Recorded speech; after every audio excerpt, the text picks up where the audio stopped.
Welcome back, fans, to Egghead Scramble podcast. If you're a PGF fan, if you're a grappling fan, if you're a Jiu Jitsu fan, combat sports fan, welcome aboard. It is one of the most exciting times of the year. We're almost here. The PGF is just this close. It's this close. This upcoming Wednesday, March 4th. I'm sorry, March. Oof, it feels like that already. February 4th at 4 p.m., we will have the PGF draft. We will have all four teams in Las Vegas at an undisclosed location that will first have an auction draft for the first 12 people to round out their teams. And then we're going to have a snake draft for the remaining people on the board for our, free agent, reserve players, bench guys, whatever you want. They're still part of the team. They'll still be training with us, but it's going to be really exciting, that kind of different dynamics. So you're going to see an auction draft, which is really cool, really fun. And then you're going to see a snake draft. But before that, you have an Egghead Scramble pre-draft show. And for that, we have somebody better than the Egghead. I just said that. Admittedly better than the old stats guy. Because I play around with Excel. I can add minor in math. Nothing wrong with that. But the main effort tonight, if you excuse two Marines that like to talk in tactical terms, is one Abe from Substats. CJ? Why isn't I getting Undertaker music? Well, what's going on? Egghead, how are you doing? I'm outstanding. I'm telling you, you give your eldest son a soundboard, and stuff just happens. I mean, The Roomba's going off. It's like the Scarlet Witch over there, just like the crazy magic and randomness. It's wild. So now Abe, actually, if everyone doesn't know, Abe will be the new stats guy for the PGF. Apparently, by buying the Colorado Wolverines, you got to pause because he always throws it in there. Sometimes he baits me a little bit and lets me start talking, and then he does it again, and it's best just to pause. But since I'm now a franchise owner, I am no longer allowed to be an analyst for the PGF, as shaving point scandals, things like that. Nope, not me anymore. So Abe is the man, which of course, Abe does this stuff for a living. And he's taken us to 11. Most people go to 10. He went full Spinal Tap to 11 on stats. And that's what we're here for tonight. I'm going to tell you right now that Abe is going to take us through, a little pre-draft rankings of the teams. Yep, some team rankings, some draft board, maybe a little sneak preview of something for next week's episode. We'll see where we go. I don't know if we're going to have time. We tried Bed Bath & Beyond, but I'm not sure. I'm not sure if we're going to do it. Yeah, we'll see. We gotta beat this weekend's draft show. There's another show, pre-draft show, so we gotta make sure we out and shine them. It's all good. I understand that their old guy that did all the research for them and all the analysis started his own show. So we'll see how they do without it. We'll see. Much love to them. 4+ years. I still care about them. Anyway. All right, so Abe is about to show us some great stuff. However, we have a special treat, friends, because I am no longer objective, and it behooves us, if we're going to keep using the Marine parlance, to bring in some other people to talk about things. And so we have, I'm kind of lending him to you, if you will, the Colorado Wolverines. Okay. Has brought on board a technical analyst, and he will be helping us, give a little response, a little bit of a back and forth with Abe and his ideas. So for the first time ever, I'd like to, invite Peter Yozel to the Egghead Scramble podcast. Thank you, Egghead, for the very nice introduction. It is a pleasure to join you guys here. I've been a long-time PGF fan and a long-time Jiu Jitsu fan. And it's fun to be able to put those two together and hopefully help the Colorado Wolverines get a awesome draft so that we can win the whole damn thing. Hell yeah. And as noted, JB says that CJ is slacking because he missed his time for his little like sound clip. But Peter's really amazing. He's already given us some great feedback, and done some great analysis of people. I'm really looking forward to. He's going to help us with the Wolverines with getting some strategy for our matchups coming up. Gonna put them to use to help our coaching staff and our players. Definitely check out his Instagram. Good stuff. And it was funny because CJ and him were having a great conversation, a good call, and I had to race home because I just taken a kid to school or something like that, and I popped in real quick to say hi, and Peter's like, "Oh yeah, you interviewed me." I'm like, I don't remember having you on the podcast. So Peter, why don't you tell him how we knew each other? Yeah, it was a quick interview coming out of the CJI venue back last year, in between the CJI and the ADCC events, or was it the year before? I don't remember which year it happened, but in the last 2 years, one of those. 24. Okay. And I was getting an Uber from the CGI venue over to the ADCC venue to watch. I think it was between the morning and the afternoon. And you stopped me there and you asked me what I thought about the event and the comparison between the two. Yeah, just really wild, small world type of stuff. I was there with Rafa Spars and the bullpen guys. We were doing a pre-show, post-show, and they were doing a simulcast thing, and I was kind of like man on the street. Actually, I think I might have offered you a ride because we were doing that like the taxi quiz show type of thing where I was quizzing people off of PGF.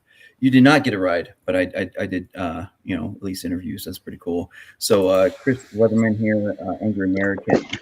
Look at any of his books. He's amazing, a good friend. Thank you for joining the podcast, Chris. I'm pretty sure Russ is with you. Russ, actually, podcast, even logistically, it's okay. But leave that alone. Let's keep going. So, again, we have Peter Yozel here, a technical analyst that's going to help us, give a little, a little extra, perhaps, a little like, what the best thing is about a guy after Abe. It gives us the numbers. But Abe, so again, you're the main effort, brother. Take us through your pre-draft analysis of the team. So let's set the stage, if you will. Yeah, let's do that. Can everybody see my screen? You see PGF team. Yep, here we go. All right. So what we have here is a preseason team rankings that I made a couple weeks ago. So what I did is I took the 8 team members for each of the 4, the 8 total team members for each of the 4 teams, and I made a substats rating score, which it was a combined score of their PGF XP score or their PGF stats. If they were in the PGF, only one person on here was not in the PGF before, and their supplemental stats. So that could be, any competition they did, ADCC, IPJJF, any data that I could find about them. And what I came up with was a substats team rating score. So here we have number 1, we have the Kings. They have top 3 talent with Jet, and then, one of the most tested ADCC competitors out there in Cam Hurd.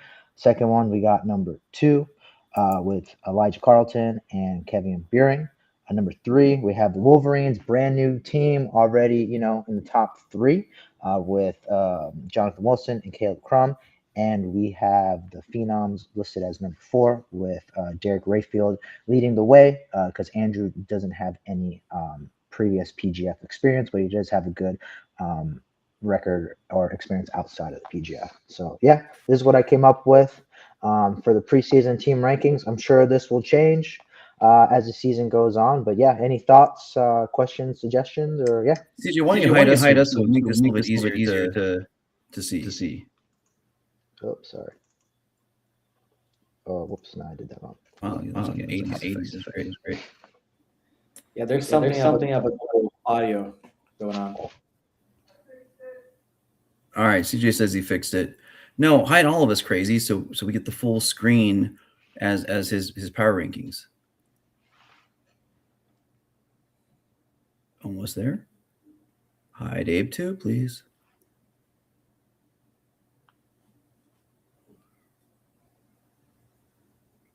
Move that to the side.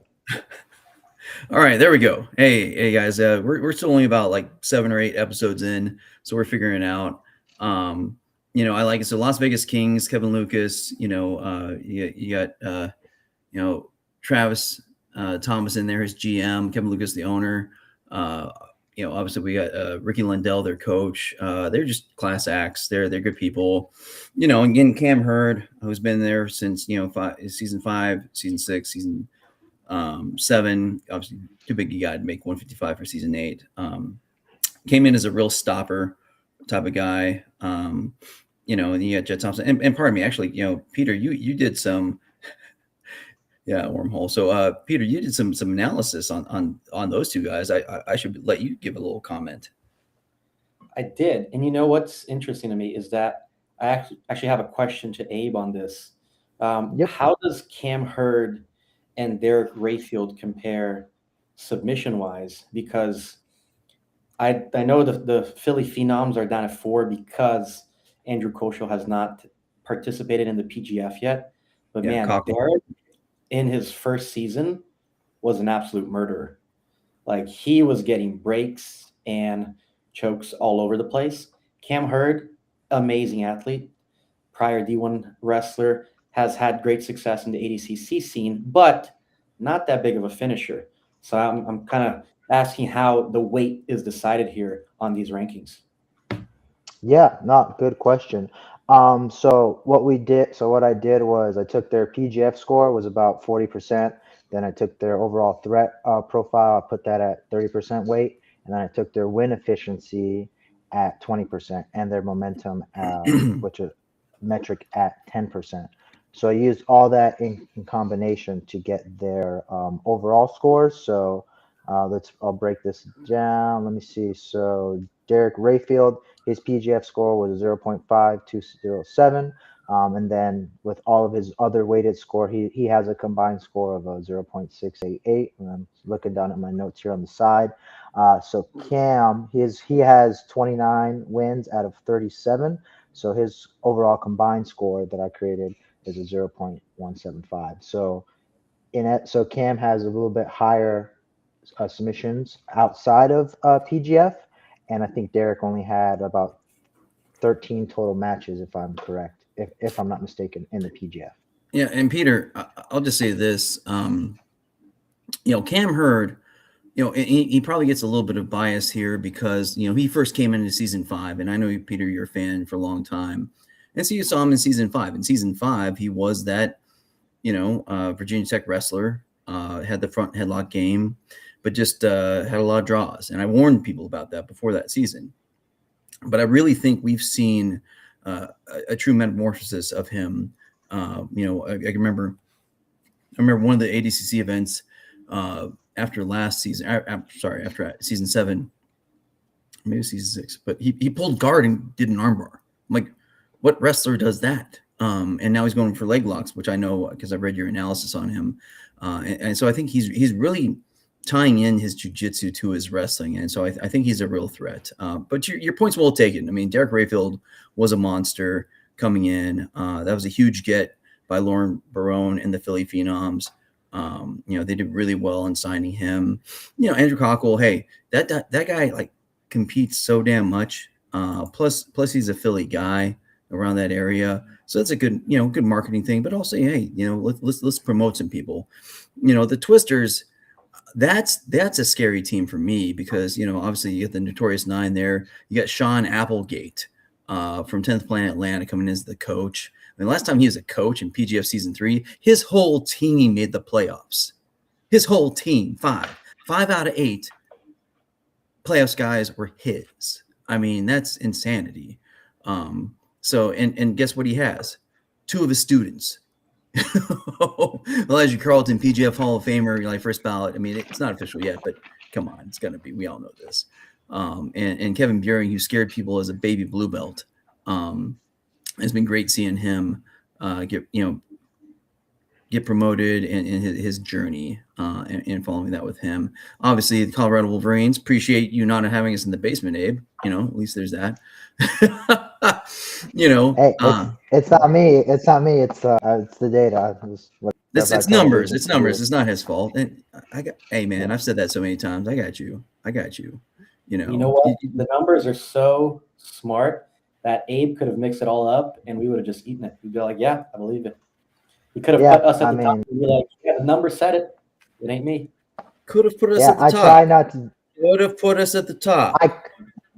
I could have, but to be fair and unbiased, and No, I'm just gonna let the numbers do its thing, and I'm just like, hey, don't shoot the messenger. You know what I mean? no, I Oh, got you, brother. It's all good. Hey, is what it that's one is. of my biggest fears for the season. I don't want people to come beat me up. Like, why is my XP rating so low? It's like, I don't know, man. There was a meme going on. It might have been season 3, where it had the guy in like the whole body cast crossing the street, and they said, "This is Egghead after open mat," because so many people were coming after me. Hey man, you wanted the job.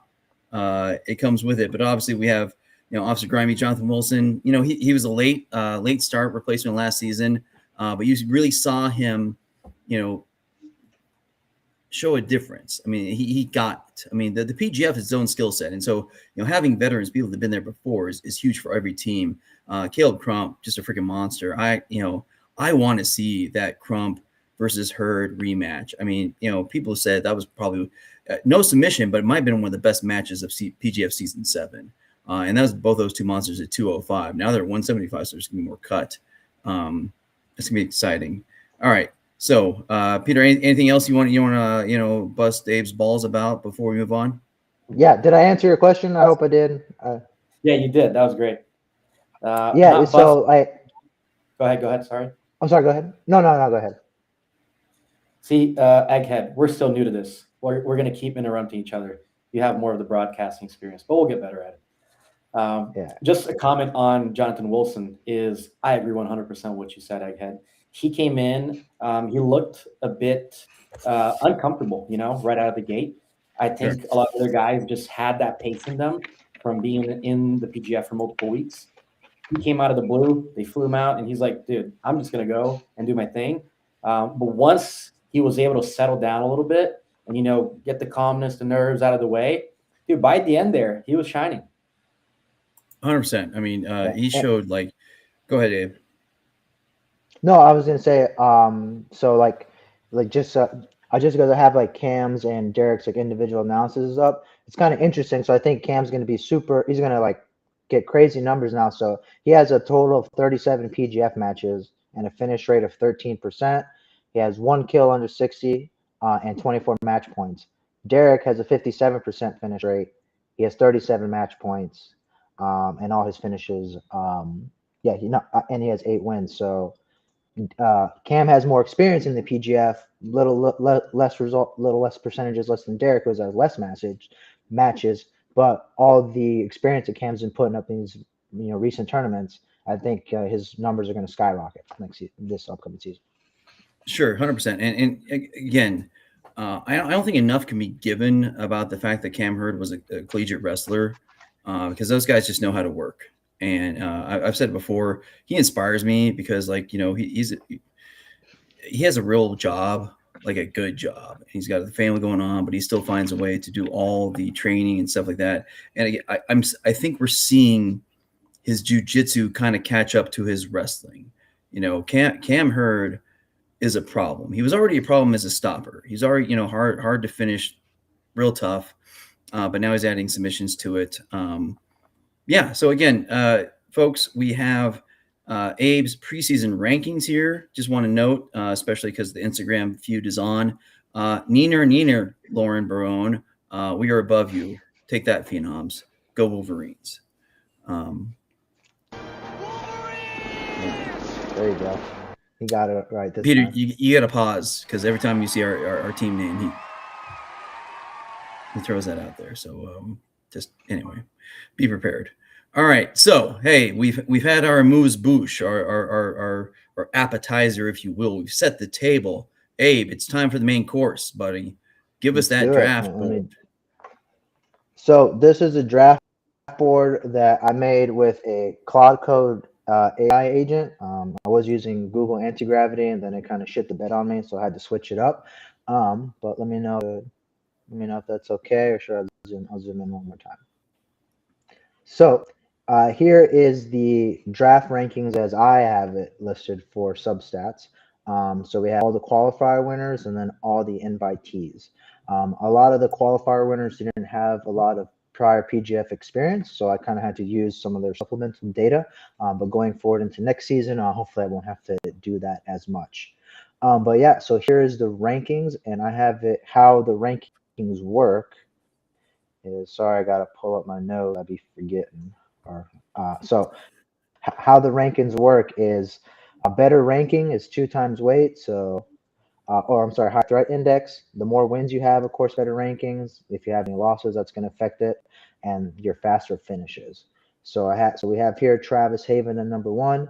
He's only been on Sure. his Hold average one finish second. time. Oh, Hey, CJ, can you optimize that window so it's filling the rest of the screen that's not us? No. You can't? Very well. Okay, then. So I'm going to have us disappear because nobody needs to see us. Let's they can hear us in the background. Here, come on. There we go. Can you hide your header? Let's see. I should have did this beforehand. My bad. It's all good. There we go. We're still figuring all this. Hey, there we go. That looks a little bit better. All right. So as I was saying, how this works is works by threat index. Sure. Then it goes by more wins, your wins, losses, and then your faster finish, and then and how many fast finishes you have. And then I decide. Hit Control + a few more times. So let's just have like that first row in there. There we go. Drop it down a little bit. Yeah. Scroll down. There we go. I'm a 47-year-old man. I need to be able to see a little bit better. You're still a young man. But anyway, so Travis Haven, number 1. That's your number 1. That's what you say? Yeah, that's what the data has rankings based on his threat index, his record, his fast finishes, and his average sub time. And so what we see here is I decided last week, well, I didn't just want to show just a simple ranking. I wanted to show some projections. So Travis Haven, for example, he's going to average about 4 points per match because he favors a break under a minute. Obviously, you can see that because his average subs is under 38 seconds, but he's not the fastest. He's not the fastest that has an average finish time throughout the season. That person didn't win the qualifier, Noah McCulley, but his average finish time was 28 seconds. And he was so sick. He had 6 wins and 3 losses. So I'll definitely be doing a post on him whenever I get some more time. And then here's Travis's weekly projection. So he's going to average probably about 12 points, and then how much he'll get projected throughout the season. So Abe yes. and Peter can hop in here too. I'm a little confused because, well, as I'm looking here, the points per match, the projected weekly, and the season ceiling they're all higher for Groner and Arande, right? They had kills. They had 1 kill. No, I got it, but I want points. So why am I picking Haven first if Arande and Groner is going to get me more points? Great question. I didn't think about that as I was doing the rankings. That is a good point to bring up. So, no. But regardless, it really does seem like at least that those guys seem to be the top tier. They seem to be. Go ahead. No, like even just like 1 kill, even if it's not under a minute, it's gonna bump you up. Even if you just get breaks, even if you mostly get breaks, if you sneak in a kill every now and then, like that's gonna bump up your points significantly. CJ, pop it to us real quick. Put the speakers on the screen, Mr. Producer Man. All right, there we go. So first of all, I'm a little. We started a little late because we're a little bit behind. Just want to say that I'm gonna get us back on track with some Hydra energy drink. Some good friends here. Tastes delicious. They're out of Vegas. You're gonna be like Ricky Bobby. You have to say it at every grace. What's that? Yeah, like at every grace, you have to shout out Hydra. I can Like do what whatever you, I want. I'm a team owner and I'm the head of the podcast, so it's very freeing. But go back up to the top again. I think what you just said is very important, and I think everyone if you're new to us, is that in the PGF, it's all about submissions. If you don't get a submission, it's a loss. There's 6-minute rounds, and so if you get a kill, which is a rear naked, any type of choke, if you will, or if they tap to pressure, like certain pilots do at 10th Planet Oceanside. Think about you, Bo. shout out. That's all 6 points, and that goes really far. And then if you get a break or a joint lock, an arm bar, foot, leg lock, inside heel hook, all that good stuff, or even a wrist lock, pretty money. That's 3 points. So as Abe was talking about, the fact that kills or chokes are worth twice as many points as breaks. It does favor choke heavy people, and so that goes into some of that play as well. I just wanted to throw that out there. Yep, I think Jaden had like a Coldwell cradle that was pretty wild to see in his qualifier, and then Austin had a pretty sick triangle set up that he got in the Dallas qualifier. There you go. Hey, CJ, you can maximize the draft board again. Yep. So I'll go down and see the rest. We got TV dinner at 4. Sean Nelson at 5. Hold on. Let's give everyone their love. I mean, I'm not saying we gotta hover on everyone, but Broner, obviously the Philly qualifier winner. Peter, stop scrolling. Sorry, ADHD. I have to keep. He's got like a freaking fidget spinner there with his mouse. Stop. Peter, you got any thoughts on Jaden? So this is the numbers here. I think Jaden is one of the candidates for the rookies of the season. So it's going to leave that out there. His performance was stellar. He had a very little mat, very short mat time. He finished most of his matches in a very short time and displayed not just one style of finishes, but a very dangerous combination of upper body and lower body submissions. So I'm going to keep an eye out for him. Absolutely. And then I've seen him in other analysis that I've done, like ADCC and Subspectrum. Like he's always put up great numbers and double golded or won his brackets, and always just like crazy highlight reels. Yeah, and I'll say that Jaden, he's one of those guys that we've seen that started jiu-jitsu real young. And I think we've seen the fruition of the guys that really started at like 4 or 5, etc. That have just been grinding in jiu-jitsu their whole life. And now he's 19 and he's just freaking dangerous. And I'm excited. He had a hell of a showing at the Phenoms qualifier. And I'm excited to see him. But let's talk about, a fellow cowboy hat wearing man, Austin Aranda. What you got? Austin, yeah, I mean Abe? he's gonna get that. Don't, brother. I'm just emceeing the thing. Austin, yeah, so he's definitely gonna sneak in the kill every now and again, and he's dangerous with the feet, so don't let him near your feet. And if he gets into a leg entry, he's pretty much probably gonna finish.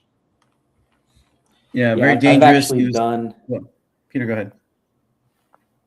Sorry. I've actually done an analysis on him for one of my Brazilian athletes here that I work with, prepping them for hands.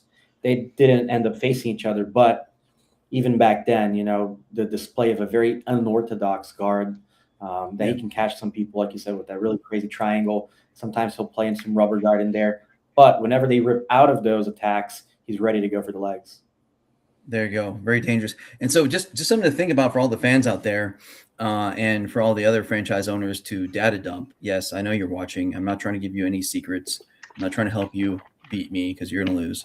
But I think the top 3 gentlemen here. On the screen again.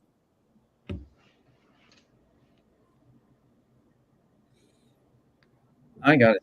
All right. So here's something you got to think about is very interesting guys here are very similar in body type.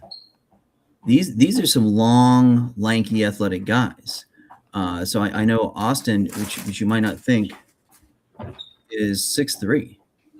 You know, Groner, you see him. I don't know exactly how tall he was, but he's tall as can be. Just continue. I'm making sure your audio is good because it keeps cutting out. Okay, pardon me. CJ had to come in and fix my setup. So again, Travis also, tall drink of water. I just think I noticed that about these three is that they have a very similar body type. And it's actually similar to Elijah Carlton. You might not think he's tall, but he's long as can be. I mean, Steve Unakin didn't realize how long he was, and that's why he got subbed in 8 seconds by him. What's that? Moyer, also a tall guy. I know Moyer's a tall guy. We're gonna get to him. Thank you, CJ. Don't having your kid as a producer. Go ahead, Peter. I don't know if you're able to see this. It's probably going to be reversed, but this is a little. I mean, I'm just going to scroll down so you can see. I did a little quick analysis on a few of the guys we're going to see today, and one of the things that I highlighted on a lot of the guys that I think are highly ranked is long legs and flexible guard, a trait that has historically done very well in the PGF. So, great mind. That makes sense. And so that's a good thing here is this is one of the things you think about is that, and pardon me, I think this is a nice setup because we have obviously the super data analyst who's our main effort here with Abe, but having a little bit of like qualitative analysis from the other two guys on the screen, I think that's going to add a little bit. So Abe, all right, we got. So I kind of feel. Shouldn't be saying this. I kind of feel like they're tier 1, if you will. If you tiers in your fantasy football drafts. So let's go to the next row. Yeah. So TV dinner, Sean Melanson and Eric Allen, who was invited last week. TV dinner. Man, he made quick work. Went against Noah Randolph, a PGF vet, and took him out. Just a good kid. I mean, did he just turn 18 or is he still 17? Good grief. CJ, you yelled from outside. I can't hear you. We do have a chat.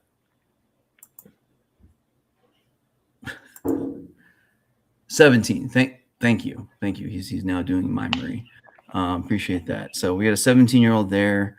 And kudos to him because like Las Vegas, it was season 6 because Jet, his good friend, was in PGF season 6, and Anthony Salisbury went to the Vegas qualifier, the only qualifier for that season. He went there as a 15-year-old, and he still showed out some. He didn't win it, but he showed some stuff. And then the crazy kid freaking like went into the 205 season and decided, okay, I don't care, I'm gonna go with the Nashville qualifier, and stepped up there, and now he. Imagine that guy that's trained with Jet Thompson for 5+ years, kind of has a similar game. Sorry. Anything else stats wise you think about this, Abe? No, I would just think it might sting a little bit more to lose to someone that has to get their parents to sign for them. He can't even legally sign the waiver himself. Yeah. He actually, if we had this at a casino, he couldn't go in. But it's all right. He'll still rip your leg off. Peter, what do you got? Sorry, I was just looking at the chat here really quick, and you were mentioning Noah, and just giving a shout out to some of the guys that did partake in the trials events. Man, kid Tim Bova, he is allegedly only 1 year into jiu-jitsu. Prior wrestler, but man, the maturity of the game he displayed, his ability to stay calm, getting out of leg entanglements. I just want to give him a shout out because he did a bunch of the trials events, did a bunch of matches. We might see him as a sub since, historically, a lot of breaks, a lot of people dropping out. We do need these guys to come in. Just, giving him some props. I think he's a great candidate for that. Yeah. Go ahead. Sorry. In my teaser that I'm going to show next, Tim Bova is actually one of the top-rated potential alternates. Yeah, it makes total sense. I mean, because he came in second at the Phenoms qualifier. The only person he lost to was Groner. He had a hell of a showing at the Las Vegas qualifier. I mean, we're kind of skipping over that. Hey, guys, yeah, we know about the Las Vegas qualifier. Both Abe and I were there in person. So was CJ. It was money. It was amazing. If you haven't seen it on Instagram, check out Egghead Jiu Jitsu, or even I think I put on the Colorado Wolverines too. But like just seeing JJ's win. Thank you, CJ. Seeing JJ's win in the celebration family was just was beautiful. Check it out. But anyway, sure. Somebody to watch out for because he has that kind of sneaky game like Jet did, and don't sleep on the 17-year-old because that takes us to number 5, Sean Nelson. Yeah, so Sean got his data from SmoothComp because he's never competed in the PGF before, but he definitely favors the breaks, arm locks, and straight ankle locks are his thing. Then he's definitely got a lot of good instructionals on, triangles, all sorts of other different moves out there on BJJ Fanatics. So watch out for Sean. Most likely he's going to get you with the break. Peter, got anything? I mean, he's the security camera OG, He's the one that made it popular on Instagram. And I think after that, a lot of the other Instagram jiu-jitsu guys started to post the security cam footage. He does get a little bit of criticism that he posts mainly bullying his own students. But if you've ever seen any of his pro matches, he's a real tough dude. Like, he's got some amazing jiu-jitsu, very solid fundamentals. And I mean, just look at him. He's massive, I think he's going to out-muscle a lot of the younger, newer guys coming in. Yeah, I'm going to definitely keep an eye on him, how many times he sends people into the air gel onto the couch. I think that'd be a good track. Hey, Sean, I'll tell you right now, I'll be on one of those couches. If you want to put somebody in air gel, just like carry him like a little baby and hand them off to me, it's so good. I can handle it. I'm a big guy. So I shall take what you offer. But to your point, I will give a little props to the Brandon McCatherine, the BMAC. You're talking about security footage. He was one of the I think he is the OG about that one, where somebody came into his gym and did a little challenge at him, some sort of wrestler, and he smoked them long ago. That thing's had millions of views for like almost a decade. So, hey, love Sean. He's done amazing stuff on IG, and he's killing it with the socials. I love his attitude. I love his authenticity, his work ethic. New Hampshire people are amazing. Guy, there's a lot of stuff to be excited about for Sean. He's a friend of the pod because he was on here. Gave a lot of great stuff. He was actually on Michael Cragholm's Jiu-Jitsu Entrepreneur Mastermind. Was really spinning some great knowledge there. Big believer in Sean. He's a good dude. I'm pretty excited to see him. Glad he's on this season. I think he's gonna be good for us. But okay. Moving on. Sorry, go ahead. Save round there. Pardon me. Because CJ threw it up there, but it's fine. I'll get it over our faces. Obviously, I think another X factor there is that Sean Millinson has been a part of a BJJ Fanatics. He's so many instructionals, but he's been there and he teaches, instructs one of the owners, gives privates, etc. So it's given him a lot of access to a lot of amazing jiu-jitsu. So it's kind of weird. Like, he doesn't have to go train other places. They just kind of come to him as they do their instructional. So that's something to think about too. But Abe, you were talking. Yeah. I apologize. No, I was going to say, and he's going to be starting up like a school website as well. So he'll definitely be dropping that soon. I think that's what he said the other night. Okay. In that Masterminds group. Shoot. So that takes us to Eric Allen. Yep. So Eric Allen, I had to talk to him, or just a message back and forth to see what his recent matches were. So last year he had 8 super fights. He had 7 finishes. Had a mix between kills and breaks. If I remember correctly, as mostly kills. But he's looking to finish fast. Average finish time just under 2 minutes. He's very confident in his messages to me. He's like, I'm going to surprise everyone. I'm going to be the sleeper. So, and he is a D1 collegiate football player, I believe. So he's definitely going to bring that different sort of athleticism for sure. And yeah, he's going to be a surprise, I believe. I hate to fact check you. As a franchise owner of the Colorado Wolverines, Really, CJ? Okay. Asleep at the switch. Very well. So, we CJ and I talked to him, and I'll give you this. He seems like a serious team guy. He's gonna be great in the locker room. Obviously, he he has. I mean, obviously, insane athletic ability. He actually played for the Canadian Football League. So he's a pro player. Oh, He was D3 actually, and not to throw shade on D3. CJ's D3. Thank you, CJ. I know. But I think he had like and CJ can tell us, I think he had like 100-yard return or something crazy like that. I mean, the guy is a freakish athlete.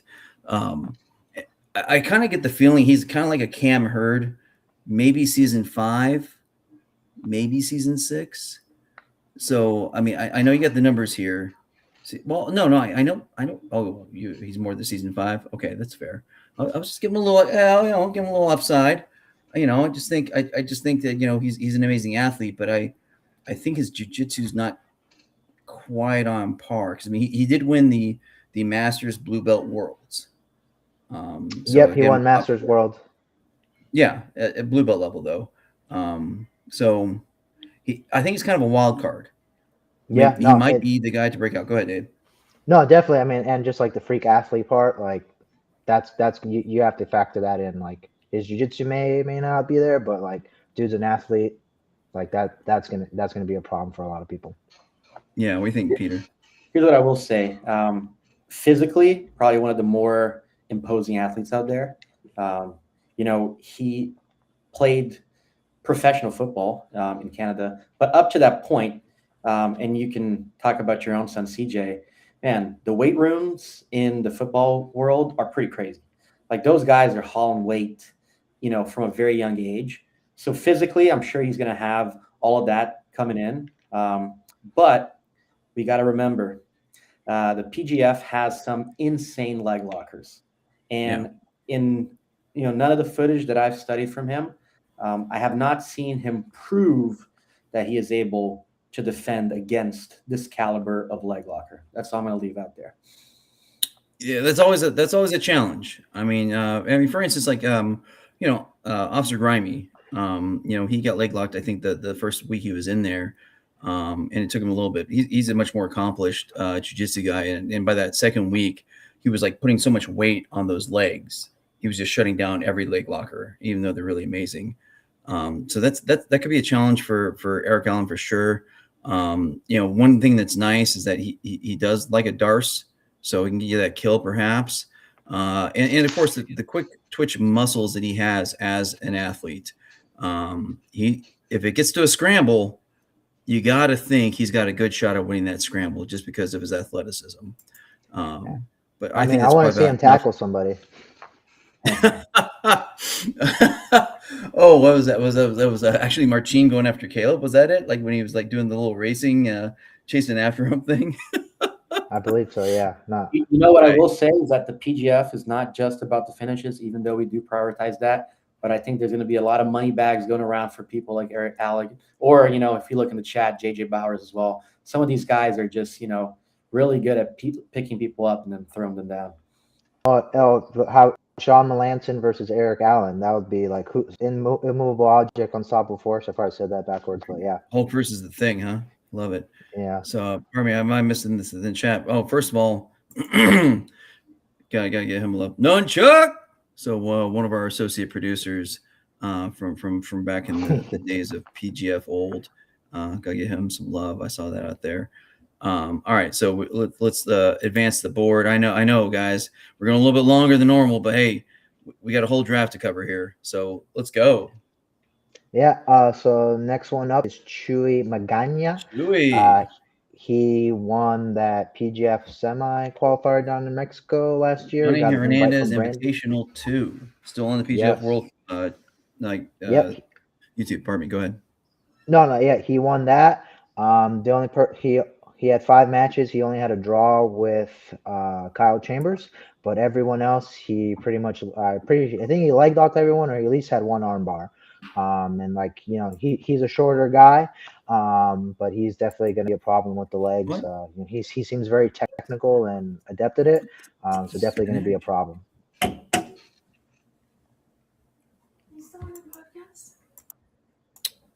So Chewy is a known jiu-jitsu guy.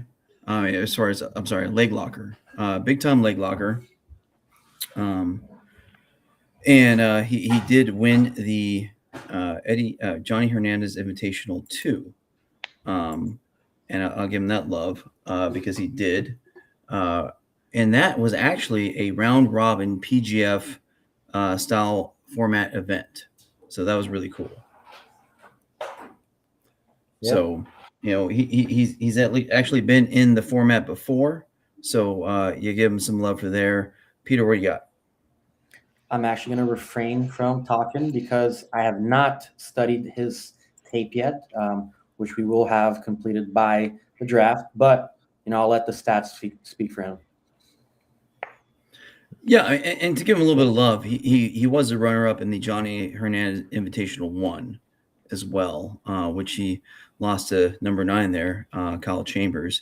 And Kyle was in the Johnny Hernandez Invitational 2, and Chewy won that one. So, again, giving them both their props that Kyle won the first one, which is more of a Eddie Bravo Invitational style situation. And then Chewy won the PGF style. So definitely interesting. And hey, because I always screw this up.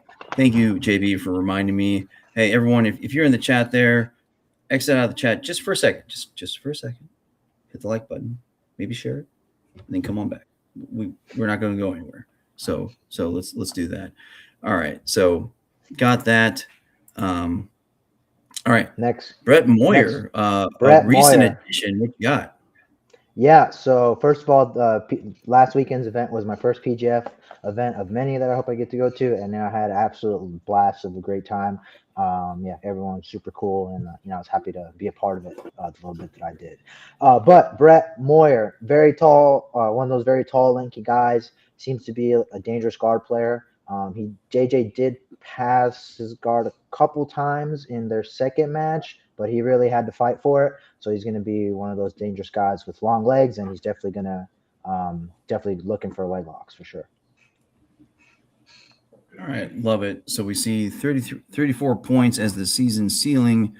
Projected weekly 6.8, 2.25 points per match. I think Abe's kind of pointing at the point that he's mostly a break type of guy. Loves the leg locks. Kind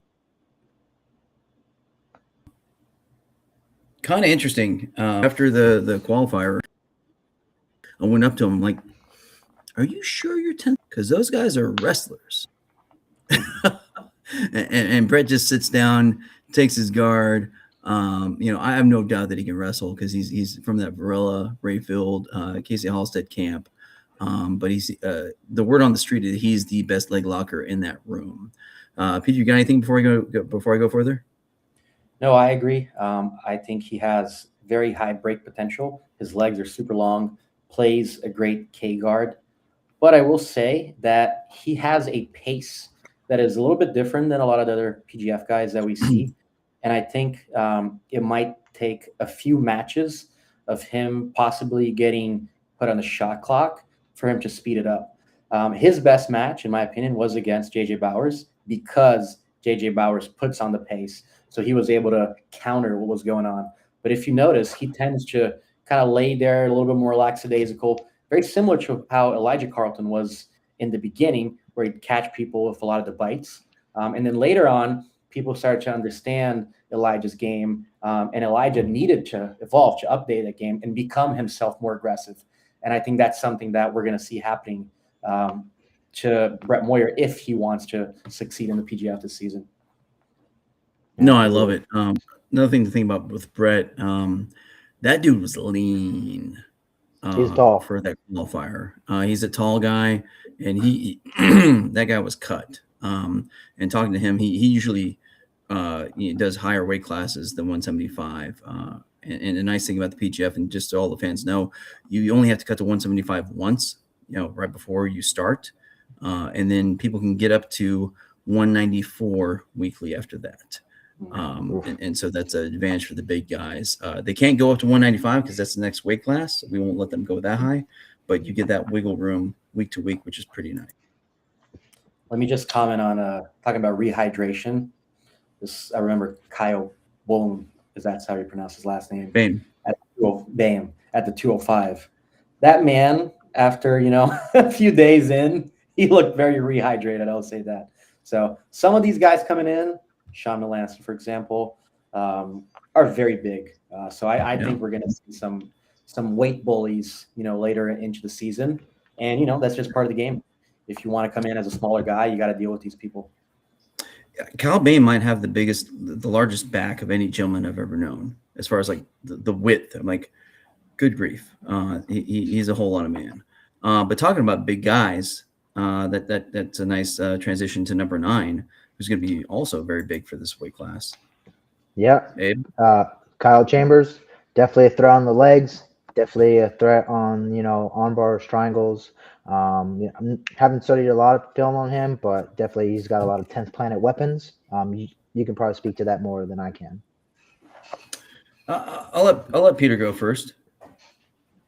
Yeah, so I find it interesting, just because the data gets a bit skewed by what's available. You have someone like Kyle Chambers ranked at 9th place, where in my more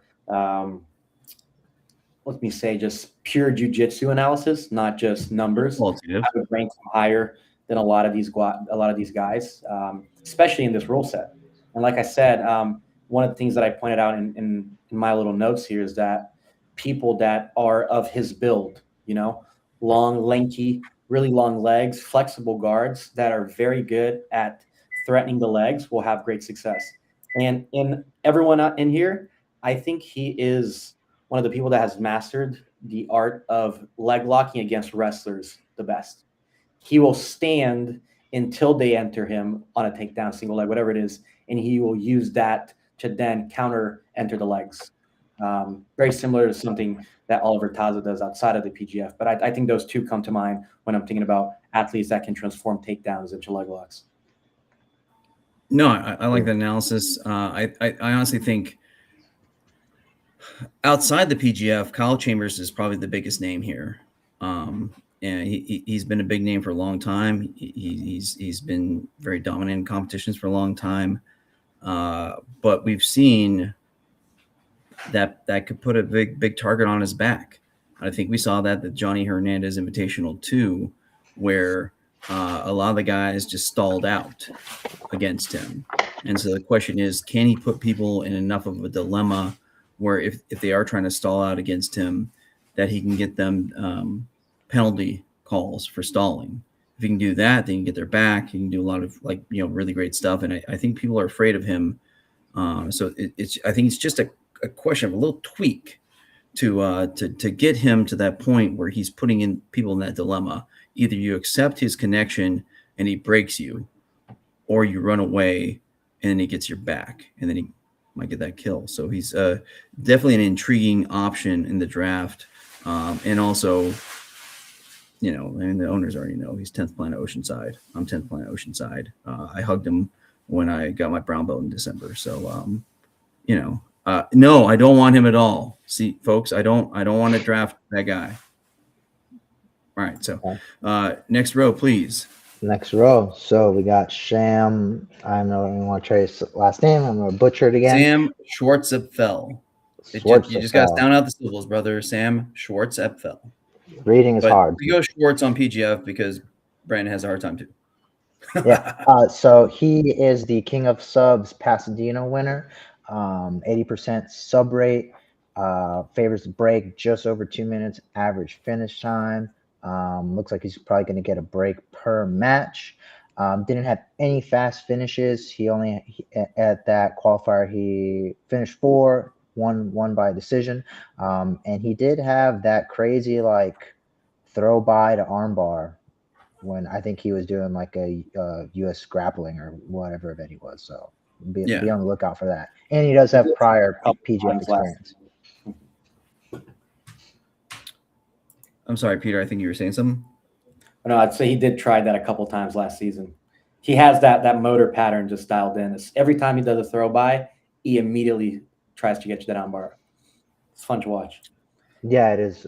Yeah, there was a clip where he went for it and he didn't get it, but it was still like pretty awesome to see them. He also has one of my favorite moves that I've seen people hit in the PGF, which is a back take from when you're passing butterfly guard. Yes. He will just roll over that guard in a way where he just ends up in the back. And that's, when it hits, it's magical. You look, it's like, nice. Yeah, no, I think he even did a BJJ Fanatics on that, or at least I've seen him like show that in some sort of instructional, either on YouTube or something like that. Also, thing to remember about him, he is a JUCO All-American. I don't know if Sam Schwartzefeld. From looking at his game, I don't know, but I don't want to sound like an asshole. No. Sorry, CJ gives an internal text that said, "Someone say his name again and pause." So I was doing his order. I follow orders from my producer, even though he's my son. You were about 10 minutes late on that. Sorry. Oh, okay. Well, very well. So he should know that I'm. Very well. And then I haven't met Sam or seen him in person, but he looks like a short king like me, and he looks pretty stocky. So I think that. Yeah, so I think it's gonna be an interesting matchup to see, like shorter guys versus taller guys as always.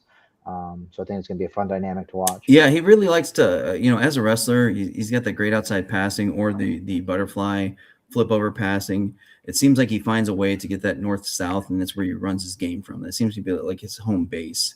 And he'll either go to the truck, finish it that way, or he might get a back take. He's got a lot of options. I think we're really seeing him come into his own a little bit here, because like in season 5 when he came out, he made the playoffs, but that was very recently after an accident where he got hit by a car. And I think he's really trying to focus on. Was the car okay? Well played, sir. Well played. So there you go. Regardless. All right. So let's go. We got handsome Kevin Sherrill. Oh, sorry, Peter. What you got? No, he's a wrestler, but Sam also has an amazing ankle lock game. So just want to shout out his leg lock stuff. Oh, most definitely. I mean, he trains at HQ with Eddie Bravo. So I mean, you're gonna have good leg locks. Period. So that takes us to number 11. Handsome Kevin Sherrill. Having Kensum, so don't know too much about him. No, he has some PGF history. Looks like he's gonna get. He has a couple kills here, so he's probably going to get some kills, most likely some breaks, 67% sub rate based on the data I found on him. And his season ceiling looks pretty high, and his projected weekly average is almost 12 points. So not a qualifier winner. Ignore some of these notes. I hate battling with AI to make sure it gets it right. So some of these notes are a little off. Excuse me. I'll make sure to update that for next time. He has 2 fast finishes out of these. So yeah. Expect, if one of those fast finishes are a kill, he's definitely going to add a lot of points to the board. Yeah, I love it. Handsome Kevin Sherrill, just so people know, I believe he wrestled for Northern Iowa. He was a state champion in Georgia, out of Rome. He was at a nice little private school, won state championship wrestling there. Again, went to Northern Iowa, wrestled there a little bit, came into season 3, was part of that Sean Applegate team that, all of them made the playoffs. He was actually the runner-up to David Quadzilla Evers, who had a nice little showing in PGF season 6. Right now, well, pardon me, I've gone out of order, so I forgot him. So let Peter talk a little bit. Go ahead, bud. No, that's okay. And just a shout out to another short king you talked about, Quadzilla. Similar build to Sam, but those legs, man, massive. Kevin Sherrill, he's top 3 best looking guys out there. No homo, just my analytical view of it. But I will say that I think over time, a lot of the leg lockers have shown him a hard time. He has struggled historically. he will take a lot of matches to draws. It's not like he's getting subbed all the time, but I haven't seen him get subs in the last few seasons that he's partaken in. I mean, to be fair, season 6 was a buzzsaw season.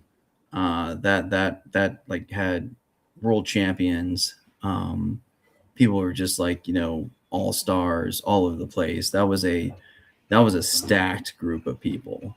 The fact that Kevin Sherrill and Quadzilla 1 and 2 from season 3, they were almost like the outsiders looking in as opposed to like the returning guys. That season 6 was wild, and always kudos to Ninja and Indy Varela for winning that thing. And again, hey, right there with him, a 17-year-old Jet Thompson was seconds away from possibly winning it himself. So it's a dangerous thing. Handsome Kevin, obviously has the wrestling pedigree. Just a solid guy all around, and he's taken a long hiatus from things like the bullpen, where we didn't know if he was still alive. But apparently he's been doing jiu-jitsu, and we'll see if that's improved what he's got. But that takes to give him some credit because of his style of grappling. You had people like PJ Barch struggle in the PGF. It's a learning curve. A lot of the guys that are not used to winning a lot in the sub only, they take some time to get up there. And like you said, that season was stacked. So, I'm sure he was still doing better than 99% of people would have done against that roster. Yeah, he was a bit of a stopper, and I think he'd agree that team he had just had too many stoppers, just for that season. I think I called it for his team that season, but I was wrong. It happens. All right, so Abe, number 12. Moving on, Derek Atkins. He had a decent showing at the Johnny Hernandez Invitational 2 down in Mexico. He did lose to Chewy and Kyle, or maybe he had a draw with Kyle. I don't exactly remember the data. But from his recent data outside of PGF, he competes a lot. Definitely, he's a wrestler, and he's going to go for that front choke guillotine. So I've seen him do a lot of snap downs and immediately hunt for that choke. So a lot of people are going to have some sore necks after a match with him. I agree. Right, I think we have a lot of guys that look not that look like him, but they have a very similar style to him that are coming in, and I think he's going to be in a similar place to, like you were talking about Cam Hurd earlier. Amazing wrestler. Let's see how he deals with the leg lockers, if he can evolve throughout the season. And at least gotta give him some credit, for some style points. The man has a serious mustache, and if you can rock that, well, you can do a lot of things. Burt Reynolds has shown us all that if you get a good mustache, you make some stuff happen. All right, so he's also Noki. Jet Thompson's Noki. He won it all in last season. So let's see. All right, number 13. Number 13, Clayton Weimer. Looks like he's had some MMA. Weimer, sorry, he corrected me as well. My bad, bro. If you see this, I'll do some push-ups later to correct myself. So from the matches I found from him, 13-5, 7% sub rate, favors the kill. Average finish time is just around 4 minutes. So, he'll if he doesn't get a fast finish, at least he'll most likely will put up a kill on the board. Still haven't gotten to analyze his stuff, so I'll talk a little bit more about him in later episodes. Yeah, if you're interested in him, obviously go check out that Pasadena qualifier. He's one of the guys from there. Pasadena was a very stacked qualifier. We got a lot of people from there. This gentleman's transitions are just smooth, just slick. I think the reel I did from him, the one that I clipped from, he had like a slick like throw or takedown to mount. It was like flawless. You give him an inch and he's taking it, and he's progressing and he's going. But it was really weird. So he got taken out by a South Bay leg locker that actually like broke his freaking foot or ankle or something. He's better now. Allegedly, but again, Clayton, and maybe some interest in him because he's from Colorado originally, knows my guys. But again, he's really smooth. He's got the right. I think he's got the right attitude for the challenge. he could be very interesting to see what's going on here.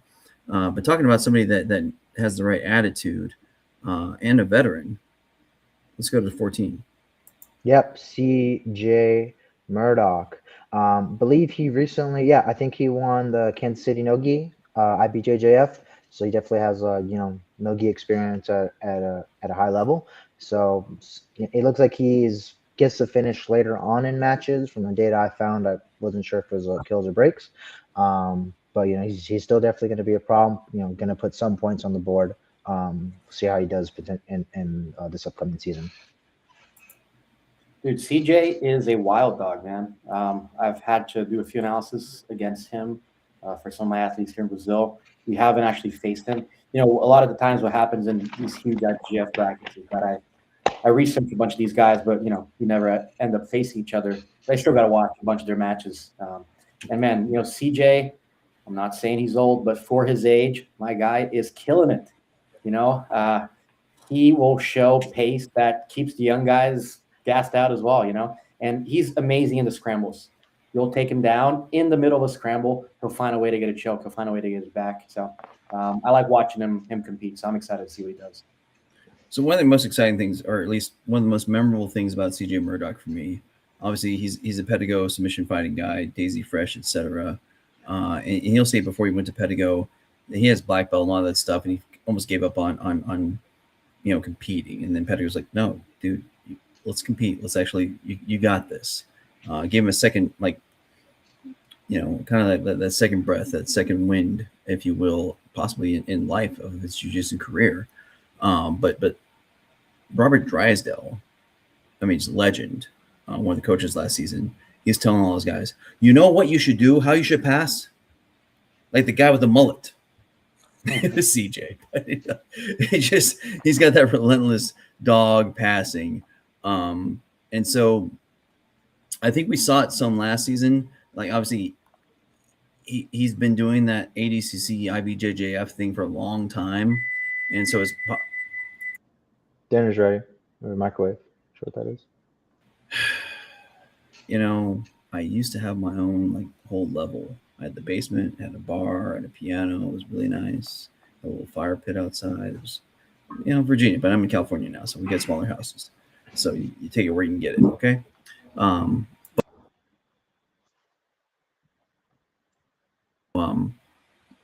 With CJ there, I had a suspicion he might have some problems getting to those submissions, just because he's played that positional game so long that's his mantra, etc. Which again could be great because if he's doing that positional game, he gets to the back, gets a kill, money. I think one of the best things about him that I think would be great for a locker room is John Chandler from last season. John Chandler, at first, the first couple of weeks, it was known that, hey, take out the wrestler, go leg lock his keister, you got money. You got points on the board, you probably got 4, etc. And then the switch was flipped, my friends. All of a sudden, John Chandler became really dang hard to submit with leg locks because, and he said this himself, CJ Murdoch worked leg lock defense with him every damn day. And so, I'm not saying that CJ is going to give you a lot of points, but you want somebody that's dedicated. You want somebody that's a good locker room presence. That's going to be a mentor, perhaps, because as Peter says, he's old. You're not old, CJ. I'm freaking old. You're a young buck. It's okay. You're on the right side of 35. Once you hit 35, brother, I'm sorry. It's going to be a bad day. But shit, I'm going to be 35 this year. Fuck. Well, you already started doing it, man. You already had the knee surgery. That 35 is when I started my 5 knee surgeries. I got you, brother. But we're both Marines. It's not the age, it's the mileage for us. Yeah. So anyway, CJ Murdoch, big fan. I think even if he's not in the starting 5, I think he's a quality add for the locker room and for the mentorship, the training. As a veteran, he can tell people how it is in the PGF because he's gone through a whole season this time. And not only that, he went through the season, the most recent season that was week to week. And so he's had that experience, which other than the last season, folks, only Elijah Carlton has had. before that, because the last time we went week to week was season 1. So he could be a very beneficial value add for people just from that mentoring aspect. But enough about him. CJ, we love you, but talking too much about not you, CJ. That's CJ. Okay. 15. Let's go. Next man on deck, Joshua Squires. He did at least 2 qualifiers for sure. Favors break. Definitely going to be a fast finisher, so he's going to put some points on the board. 60% sub rate for both of the qualifiers he did. Dangerous guy. He's definitely fast.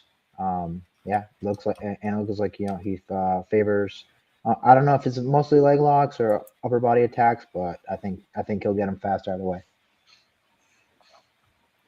Peter, he does a little bit of both, legs and upper body. But I really like his counter leg locking. I think when people go for his legs, he finds really good ways to counterattack them and actually himself get the break.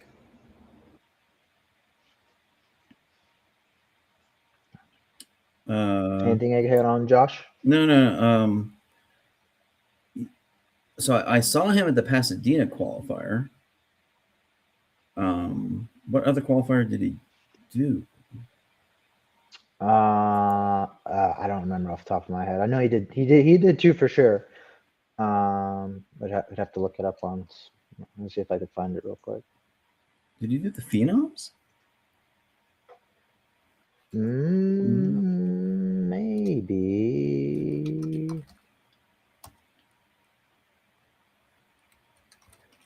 Yeah, I want to say most likely the Phenoms, but let's trust but verify.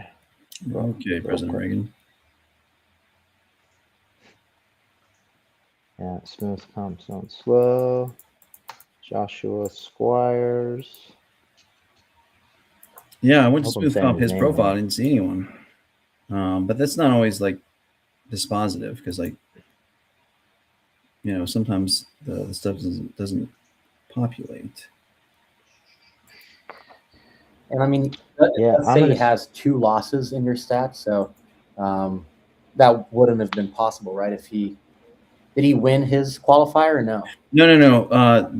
All the qualifiers so far have been double elimination. So he lost a decision against Frank. I'm forgetting his name. Yep. But Frank from 10th Las Adam Vegas, Frank. the winners bracket of the Pasadena qualifier, and then he lost again to Sam Schwarzenfeld. So Squires made it all the way back to the. Then 5 and 2 would indicate only 1 qualifier, not 2. Yeah, no, I'm sorry, I misspoke. I misspoke. Qualifiers. He won 5 matches at the Pasadena, and he lost to Sam by break, and then he lost to Adam by Frank. So he worked his way back, but he won by decision. He worked his way back and he won silver. So sorry about that. And that alone says a lot about somebody. Kind of like we were talking about Brett Moyer before. Moyer, pardon me. The fact that you actually come back to that championship round because you've lost and you found a way, you found the heart, you found the gut to come back. That means a lot because if you think about it, a loss is hard. You're like, oh, damn. Again, with Brett earlier, he lost to Noel McCulley, who's a killer, and then he come back and got Noah, and then made his way back. I think it just talks about grit. It talks about perseverance, and when you're talking about a 5-week season, and just as an aside, CJ, pop me up big screen. Man-child, you there? Okay, there we go. So we think about the PGF season and just know mentality, mindset, grit is huge because, you have time to think. You think it's a great thing because you have time to game plan, but you also have time to ponder what could happen otherwise, how things could go wrong. And so people having the right mindset is going to be huge this season. And actually, I I'm not going to give his name, but the Colorado Wolverines. Okay. Has a. Okay, CJ got me. So the franchise I own, not going to say the name or else I'll get another sound clip, has a mindset coach. Yeah, CJ, I figured you out. So we have a mindset coach already on the team, and we'll be announcing him soon. So all of our competitors will have a chance to talk to an actual mindset coach and somebody to help them through all those things. But again, to that point, I mean, the fact that Squires and Brett, I mean, if you come back from the losers bracket, let's just call it what it is, Reaper Charge or whatever the hell that shit is, it's a losers bracket. If you come back to that and you make it to the championship match, that means you got grit. And so Squires, he's got some moves, he's got some skills, he's got some grit. More power to him. All right, CJ, let's take it back to the board. All right, let me. I'm gonna zoom out. Whoops. Oh, the last. Never mind. There we go. All right, so going with Jake Strauss, fellow Darth Daddy. Fellow Floridian, judo brown belt. Dude's just a character. If you've been following his stuff around, so he's definitely going to add that WWE personality. Dude's a big thrower. He definitely favors the chokes a lot. And he's going to be a problem. Competes a ton down in South Florida, doing ADCC or other local events and super fights. I mean, I don't think he gets the Darce primarily. I think that's just his name, but he's definitely dangerous. Not that it's like he can't get it. I think he just picked that, but yeah, he favors a lot of, I think, triangles, and lately, from what he's been telling me, is rear naked chokes. So if he gets to the back, it might not be under a minute, but it's going to add some points to the board. Yeah, I think Peter. Yeah, he is a great wrestler, and he can find a lot of submissions in the scrambles, which I think is going to be very valuable against a lot of the guys that I see in the roster here. He's got really long arms. I'm guessing that's where the Darce Daddy nickname comes from. He does a lot of face rear naked chokes, the one that's just below the eyes. So we'll see a few of those. Trains at Wagner's gym, so he's definitely gritty and tough. And there's a lot of talent down there in South Florida, so he's definitely going to be someone to watch this season for entertainment purposes and jiu-jitsu. Yeah, might see some of those famous Great Dane Leak smothers that Wagner and Dane Leak, the PGF veteran, both love. He's got ape arms, gotta love that. Like Peter said, known as Darce Daddy, but maybe that's almost like a feint, if you will. So many people are so worried about the Darce, they get fixated on that, and then he gets to sneak in other things. They're like, "Don't shoot on me," I got a good Darce, kind of thing. Yeah, that type of thing. I mean, and we're going to talk about a guy with a good Darce here, man. Number 20. You put the qualifier winner at number 20, and the guy he beat, like 3 rows above him. Okay, we'll get to that in a second. And yeah, I know. I'm gonna catch some shit for that. If you're talking about worried about people smoking you, he'll lift you up and throw you, into the second row of couches, brother. Yeah. I only got one good leg, so please don't throw me right now. All right, so hey, man, you're out now, so you don't get any extra VA. So if you break me, that just means more of your taxpayer money. So thank you.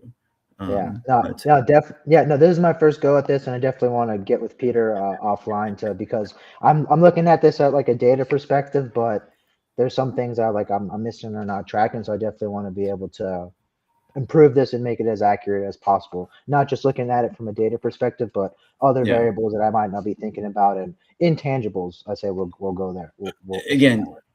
Abe, we've talked a little bit about this. This is that quantitative versus qualitative analysis. You got to have both. I mean, just pure numbers. And Eric, don't get mad at me. Pure numbers has you at Eric at number 6 or whatever the heck he was. I like Eric. He's going to be exciting. He's going to be a great person, a great addition to the PGF family.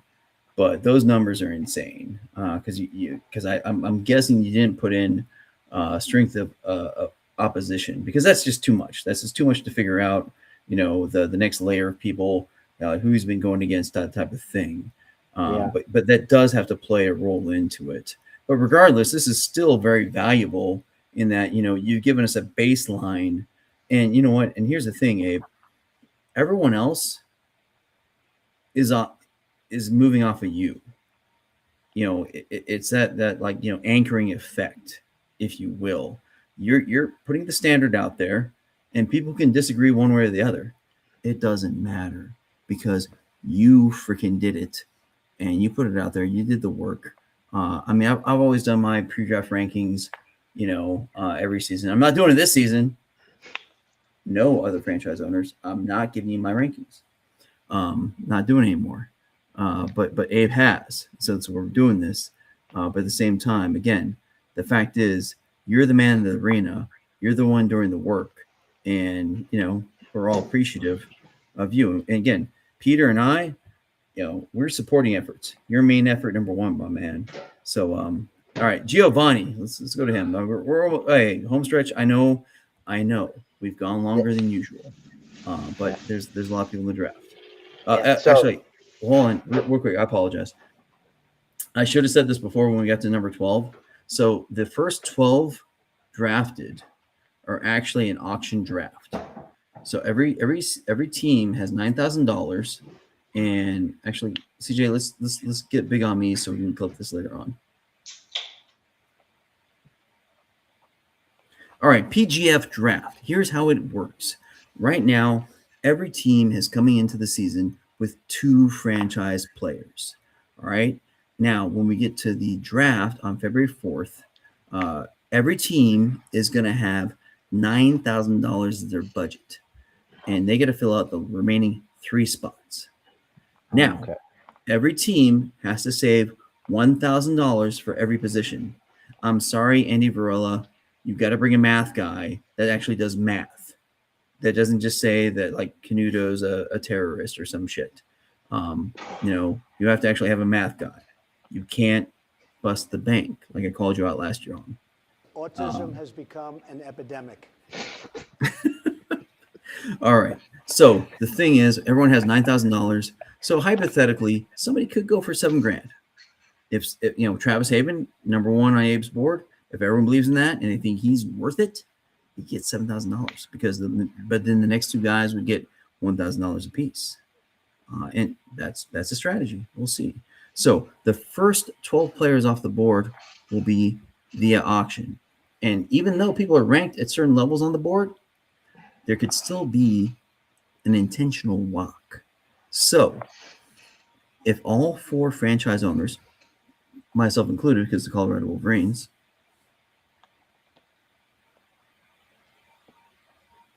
really? Okay, fine. CJ, play this thing.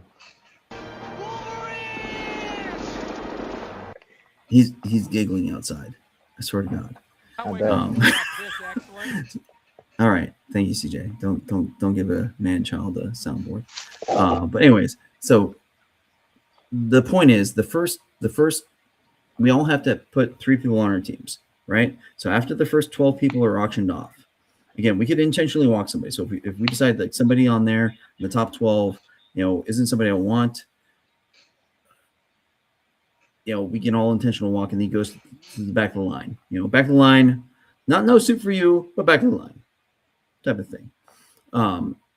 But after the first 12, after we fill our teams, we're actually going to shift to a snake draft. So the entire roster will be picked.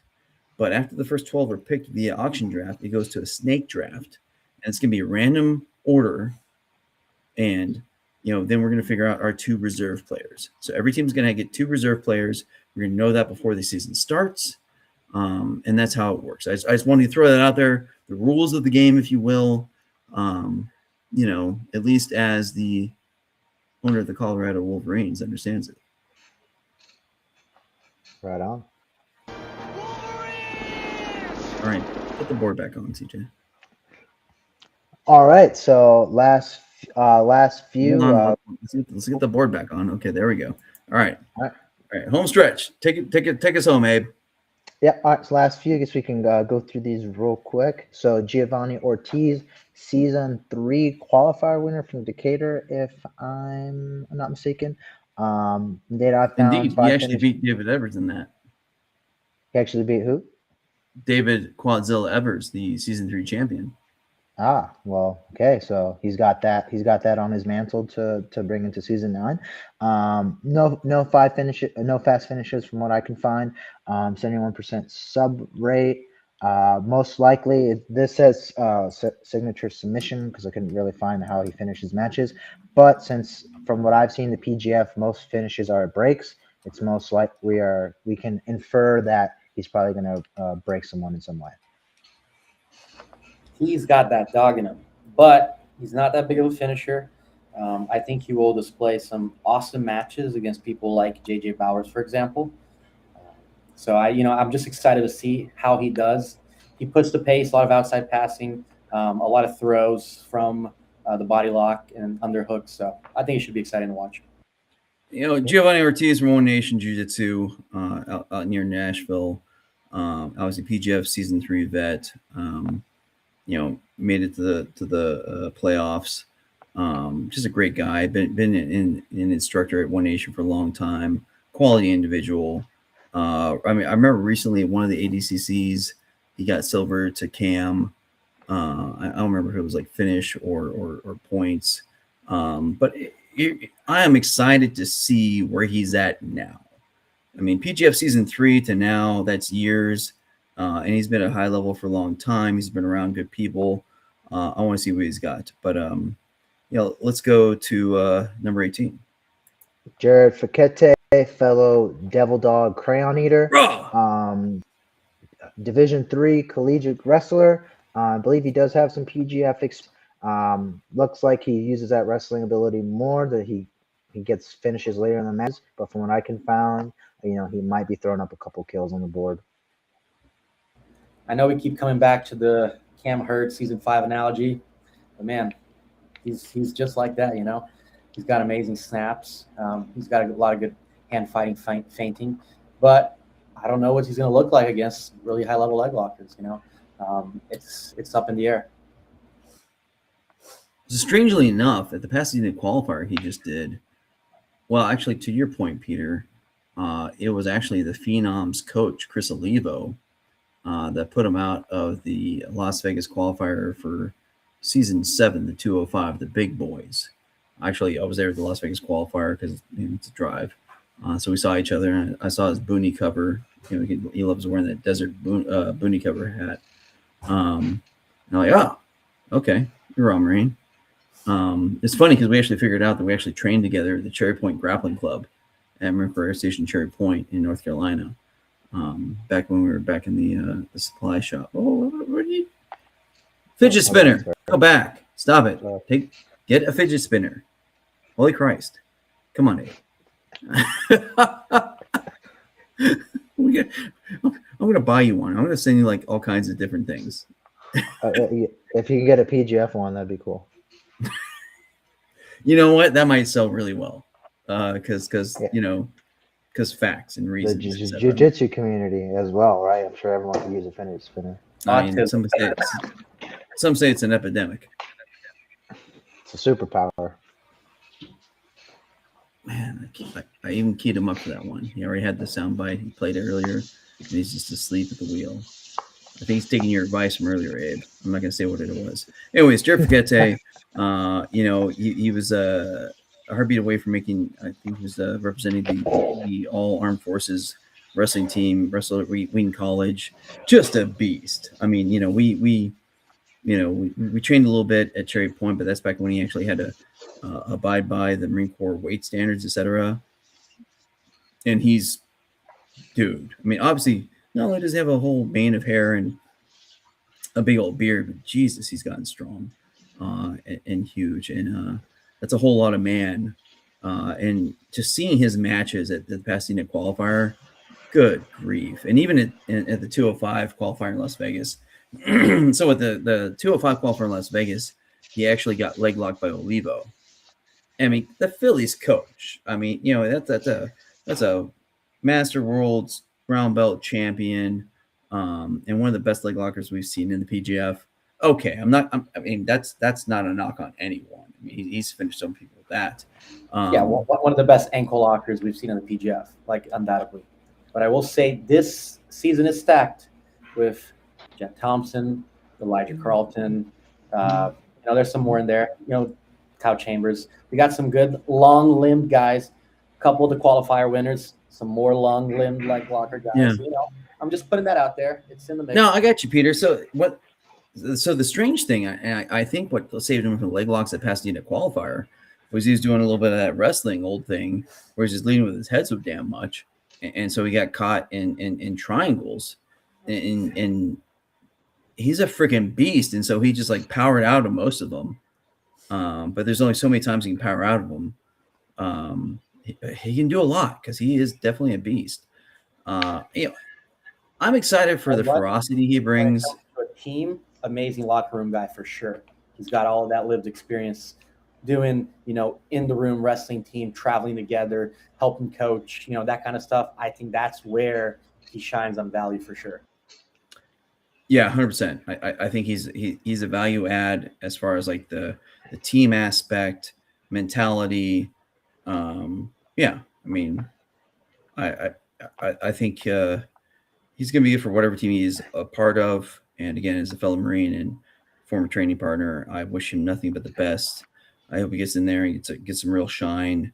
He's actually featured on Dana White's Instagram recently because he was helping one of his brothers prep for the last UFC event in there. So if you look up Dana White stuff, you see him in there. It's good stuff. All right. So pardon me. Hey, again, home stretch, last two. Let's go, Abe. Last two. So Armin Baruni does have some PGF experience. I'm sorry, what was that? Armin, sorry. Reading's hard. Bruni. He does have some PGF experience. I think he mostly made a couple losses, had a couple draws. I couldn't really find much information besides that. But looks like tough, strong dude. Favors a break under the minute when he gets a submission. Average finish time for these 6 matches that I found. Just over 90 seconds. So, don't know too much else about him, but I think definitely he has potential to put points on the board. Peter. No, I agree with what Abe said. I think he's a solid guy with potential to add some points to the board. Probably not going to go for a lot of money, but out of that bunch, that's going to be outside of the the rodeo. Out of the top 12, these guys are actually if you're not in the top 12, that you actually don't get paid unless you get in. So the additional 8 people will be guaranteed housing. So all of us owners are providing housing for 7 people each. But other than that, unless they actually get, see the mats, they're not going to get paid. And hey, man, you get paid to play. So, I mean, you still get opportunity, exposure, stuff like that. But I'm sorry, go ahead, Peter. I think that's a good addition to what you just said, is that, sometimes we're going to spend the money on these big, breakers, finishers guys, but you get lucky to get some of the guys that are really good in the training room to help prep and, feedback, all that kind of stuff. So I think that's something to keep in mind when it comes to the second draft.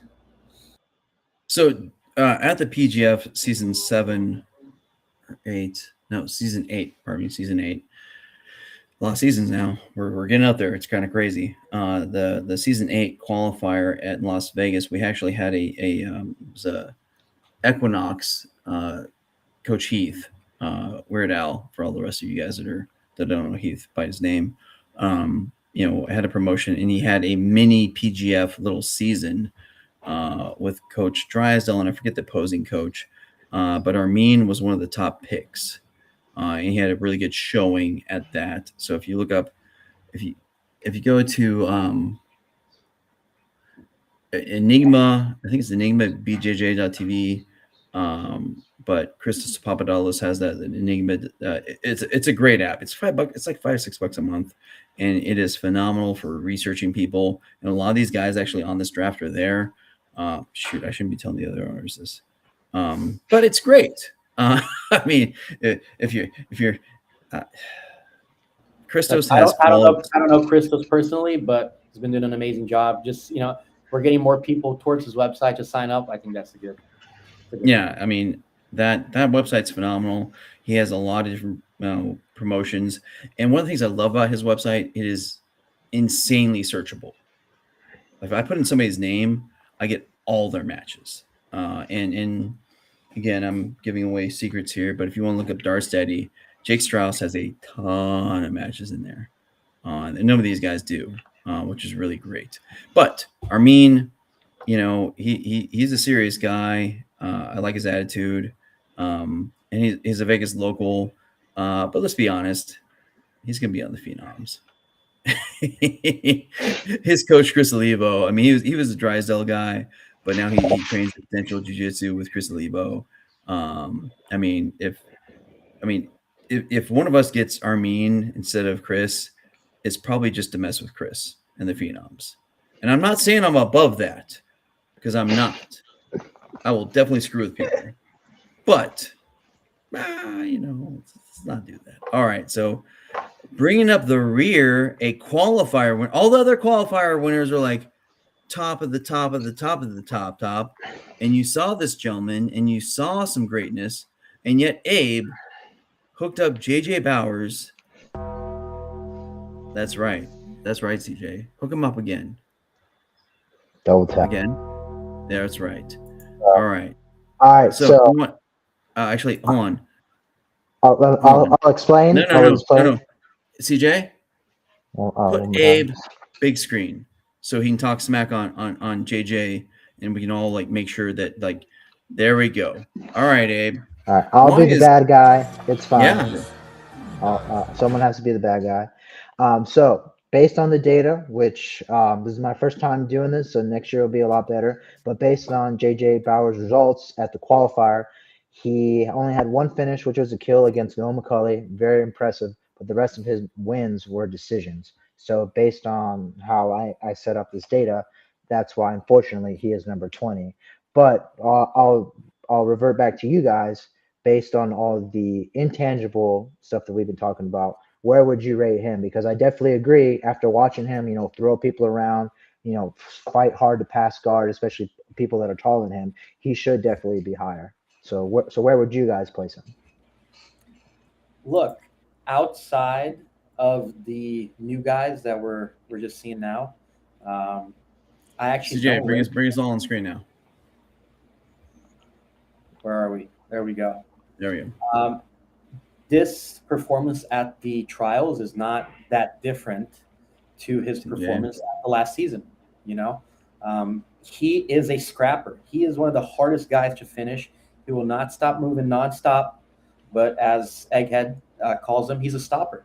He's not that big of a finisher, and he won most of his victories in the trials by decision, even getting submitted via arm lock, if I'm not mistaken, in the second to last match. So, I'm just saying, I think he's an amazing grappler, amazing jiu-jitsu practitioner, but the PGF does value, especially in the stats, finishers. And that's why he's not ranked as high. Yeah. So to your credit, Abe, and I'm just messing with you a little bit. Okay. I'm sorry, CJ. I was trying to do things because I didn't see you doing stuff. My bad. All right. So to your point, JJ, when he got that huge payday last season, I thought that was JJ, I love you. I posted that amazing video of you and your family, which I think is beautiful, but I thought it was insane. Because if you actually look back at his numbers, now CJ wants to get me in trouble. Thanks, CJ. Okay, JJ and CJ, love you both.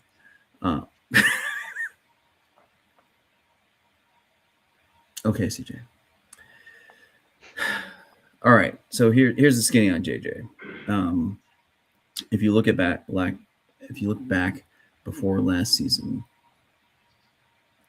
JJ's most of his competition was in the juvenile brackets, and by that it was kind of wild because last season we had 3 number 1 and number 2 finishers in the 2024 ADCC juvenile brackets.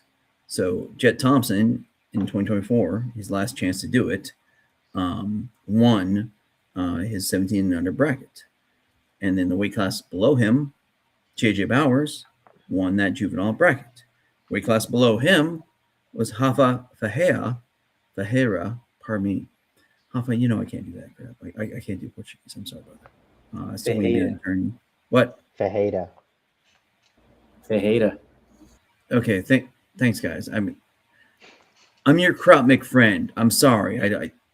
I speak English. That's all I got. I got like 5 computer languages. Other than that, that's all I got. Anyway, he'd been against, like, he'd stayed kind of like sheltered a little bit in the juvenile brackets a whole lot of time. I mean, but he got the huge payday, I think, because of the availability bias, because everyone saw him put Keith Krikorian to sleep for that Darce when he went in. And he'd done that, he did another Darce earlier that day. But I think that, again, that highlight reel of Keith Krikorian, of him putting him to sleep, was just so big in people's minds that that's what got him paid. And like Peter was talking about, he's a beast, no question about it. I mean, he's a warrior. He's a strong young man. But I think Peter's very much right. I think JJ is a stopper right now. I think he could go into being a top athlete. But we saw last season he had so much problems getting in. He has a killer front headlock game, but he just could not get to it because he had so many leg lockers that just sat back. So that's kind of his problem. And all right, JJ, you and your mom and your dad know I love you all. So we're all good. Anything else, gentlemen? No, he's gonna pass some guards for sure. It's just what happens afterwards. We'll see what happens. Yeah, I mean, again, so a little extra skinny. No, why am I doing this? I'm not giving you extra information. No franchise, other owners. I'm not giving you extra information. Go get your own information. All right. No more of that extra sharing. All right, so I guess I'll talk about the draft pool matrix real quick, and then we'll give a little sneak preview of what's to come next week. Sound good? Cool. All right, so this is the draft pool matchup matrix. So what this essentially is, it gives you a breakdown of how everybody will do against each other. So starting from the top, we got Travis. He's going to have a 52% chance to beat Jaden, and then it goes all the way down the line for everyone here. So we go Eric real quick. He has a 56% chance to beat everyone, to beat Chewy, and then we go on so on and so forth. So this is just all based on the data. I'm not definitely gonna have to tighten up how I do this so I can avoid getting my ass kicked as much as I can. But any questions about this, gents? No, I think based on the data itself, a lot of the numbers are just going to stay a little skewed for now, because we have a lot of guys that haven't competed inside of the PGF rule set that are getting invites. And I would love to see that after like week 1 or 2, revisiting that based on all the data we get. I think that's going to be a great way to compare what the numbers say to what happens in the following 3 weeks, Absolutely, yeah. And then I spoke with Brandon the other day, and I asked him the question about, what do I do about this, opposition? It's kind of hard because I gave it a silly example, like, David, father of 3, the accountant, he can sign up for trials, qualifiers, whatever, right? So that's kind of hard to how do you quantify that? But Brandon mentioned to me PGF is number 1, and the PGF XP score is what he goes off of. And if they never competed in the PGF, then not say don't include them, but just factor that in. But PGF is number 1 to for future analysis and future draft that I do. Yeah, dude, and I share that struggle because especially working with athletes here in Brazil, if they're signed up for, let's say, like a South American championship, and a lot of people that do these events only compete locally.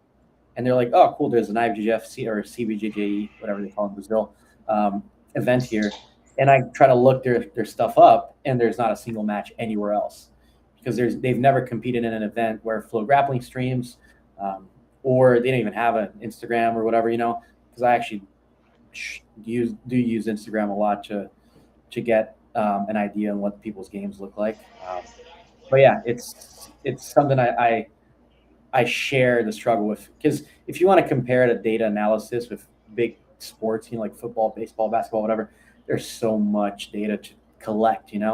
It's been happening for so long. The data's been put out there for so long. Jiu-jitsu is still so amateur in most places, and I love what the PGF is doing to try to push that into making it a big league sport. And honestly, like I watched so much jiu-jitsu. I've watched probably every single organization there is out there that streams, and none of them makes me more excited to watch than the PGF. So I'm sure in a few years it's going to be one of the biggest ones out there. Yeah, no, absolutely. I agree. Yeah, it's hard to collect data, but try to do the best we can and try to be as fair. But yeah, no, I think PGF's very data focused, data forward. Brandon as well is, and it's going to be far. It's going to take this very far. But yeah, so also let me switch over to the postseason, I guess, post draft little thing I created here. So Hey, hey, There he is. okay. sorry, I'm in the People's Republic of California, and occasionally they mess with my internet, so my bad. Yeah. So we were just talking about quality of opposition and just how difficult it is to collect data. But so talk this little sneak preview. So we have the post draft analysis here. Egghead mentioned to me a couple weeks ago it would behoove of me, another Marine term, which means like you need to do it, to have like a post draft grading analysis. So I talked to my little AI agents and I threw some ideas out there. So what we have here is a team summary here. I got to change up these budget allocated here, but just like some sample data messing around with here. So I have all of the team members that are locked, so Cam Hurd and Jet Thompson for the Kings, so on and so forth. And then down here, we can just mess with these a bit, so we can switch up. Let's throw up Kyle Chambers here, and then it gives them a grade. And what the grade is, it's calculated from the threat, ceiling, and power rating, and also budget efficiency. Then I'm going to scroll down here, so I don't want to give away too much. It's going to give us some strategy insights for all the teams. Going to give some coach view, so like a team analysis here, give us like the top threats for each team, and then another I foresee, like and the history of the PGF, there's unfortunately going to be some injuries, so I just decided to add an alternates board just based on everyone that's from the qualifiers here. And as you can see here, Hey man, give that yes. a control plus, man. Again, I'm old. Hook me up a Sorry. little bit of Zoom. That good? Yeah. Okay, so here's the alternates board. We got Whit Ramey, Tim Bova, Noah McCulley. These three gents competed in 2 qualifiers here, but then it gives us, their submission profile, their finish rate, their alternate score here, their threats, and then, their ceiling points. So hopefully someone doesn't need to be called up, but in case they're unfortunate of an injury, this is a quick way to be like, hey, what's Tim Bova doing? What's Nick McCulley doing? They did great in qualifiers. Let's send them, let's call them out. But yeah, more to come on this next week on the Egghead Scramble podcast. You can find on YouTube 8 p.m. Eastern time. Anything else on this, gents? Peter, Egghead? No, I just think those guys are great. And, looking at the PGF historically, we will see them coming in because people do get injured. We got some amazing leg lockers. It's going to be a blast. It's going to be, unfortunately for some people, a lot of break. Yeah, historically, most of the seasons we've ran out of actually our extras. Our free agents have ran out. Now, one difference this season, all the franchise owners got together and said, okay, no more of this calling your homie from Austin just to come up for 1 week and be a ringer. No. And I was expecting my invite to just fly out there. Come on, dude. if you want to come, that's on your own dime. We already talked about this, my friend. If you can make the weight, we'll see what you got. You want to train the guys, have at it. But I will play some dark magic to get some like 20 people injured, so that I'm the next one in there. There you go. I mean, and we've covered this before. I'm a lieutenant colonel in the Marine Corps, so I get paid fairly well. But I got a kid in college, and I live in California. It's damn expensive. So I do not own a stem cell company, etc. We're the upstarts, my man. we're making it work. We're gonna find a way. But I'm not that baller. But again, I just want to say, actually, do we have anything we need to talk about this board, or you want to talk about? Nope. No, I was just showing like we'll talk more about this next week once the draft is officially done, and then we can see legit numbers and stuff. But I could quit sharing. No, it's good. It's kind of a teaser. I mean, CJ, let's get just the three of us, please. All right, there we go. All right, so I'm in the middle. Apparently, I'm important. Thank you, CJ, person who I put through college. But Abe, man, I'm just saying, you've knocked it out of the park, brother. I'm so proud of you coming in.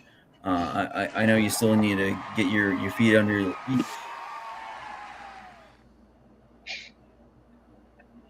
A little bit with the PGF. I mean, we actually are getting to the point where there's a little bit of history.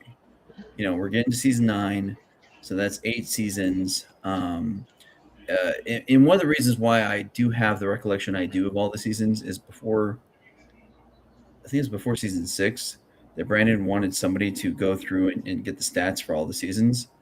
And so I rewatched all of the seasons and I coded it all into Excel. and that's the stuff I sent you because I rewatched it all. And I love it anyways. I mean, I'll watch it a million times, and I watch it live, and you'll get there, Abe. Oh man, you should have just web scraped all the YouTube transcripts and transformed that into something you could read. But I'm already working on that, so don't worry. Brother, I did that in like 23 or 24. We didn't have web scraping then, or if we did, it was like horrible. I mean, you think about AI, the real AI like ChatGPT, etc. Been around for like a year and a half. About 2 or 3, yeah, something like that. 2. Okay, so it might have just came out, and anyway. So hey, trust me, I am obsolete. I got it. Abe, the man, is here. The new and improved, the younger, the much luxurious locks gentleman here, the stats guy. He's going to treat you well, PGF fans. All the it's so funny. I don't know if you're on the chats and all that. Actually, I think they're looking to kick me off now. But like all the chats from all the PGF staff, etc. Like, what's happening? There's no Egghead anymore. Who's going to teach us? Like, okay, you have Abe now, another Marine, but he's smarter on the stats. This is what he does for a job. So I'm stoked for you. Thank you. Like I said, I'll just say it again. I'm super pumped because and we've had this like feeling already online, but seeing you in person in Las Vegas for that qualifier and getting you linked up with Brandon and the teams, I think it's gonna be beautiful. I think it's gonna be great I think your company's gonna do great because you obviously do amazing things for grapplers and you can do that stuff. Just doing pure objective stats because so many of us just like we're buying our own little sauce and buying our own little legend, etc. Whereas you can give like some serious like objective, what's actually happening stuff. So I'm really pumped, and obviously, when we both found out we're both crayon eaters, that's obviously also a huge thing. And so fans, like just a heads up, Abe is we'll see. I would say permanent. Good Lord. I mean, it's like I said, Colorado Wolverines. He's just going to keep. Okay. So test run, Abe. Wolverines. Okay, so he's awake. CJ is actually watching our show. That's good. Sorry, guys. We are somewhat professional occasionally, but we're still figuring this stuff out. I mean, I do have a college senior. Working it through. Yeah, I mean, we're two Marines. What are you gonna do? I mean, we're not throwing rocks at one spot, seeing if who can get closer, which is a pastime of Marines. But again, pumped about everything you're gonna do, and I'm gonna be kind. I'm gonna share you. I'm sharing you with the PGF because I probably could have kept you. Probably could have kept you in the fold. Could have kept you hidden as a fellow Marine. But here's the thing. I need a replacement. You're going to do an amazing job. And so, Abe, I'm pumped for you. Peter. Yeah, appreciate it. Brother. Yeah, Abe, no question. You're going to kill it. And I mean, here's the thing. I wasn't supposed to be the stats guy. I was told somebody else was gonna take care of that stuff. And I started asking who, and I didn't get a good answer. I was like, who? Somebody. Well, that's not good. So I started keeping the stuff myself. So it was just kind of wild. Anyway, so again, the PGF is in good hands with Abe. And if you go to Substats, you start following his business. He's actually eligible or is available to analyze your stuff, competitors out there, and give you a statistical, analysis of what you need, what you've done, etc. Give you that objective view that doesn't have you faking the funk or somebody like pumping you up, etc. So if you want to know the real numbers about yourself, ask Abe. But possibly be ready for a harsh evening because numbers don't lie. All right, but Peter Uzel, the technical analyst for the Colorado Wolverines.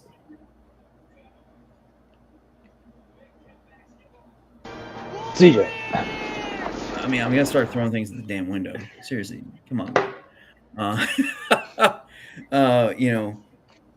You got linked up to us actually through Abe and actually somebody else as well. And CJ had a great conversation with you. And so funny that I interviewed you during the CJI ADCC thing.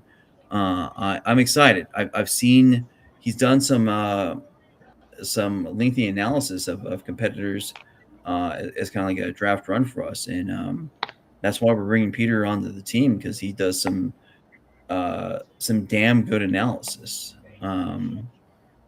Just the fact that thank you, CJ. I mean, admittedly, the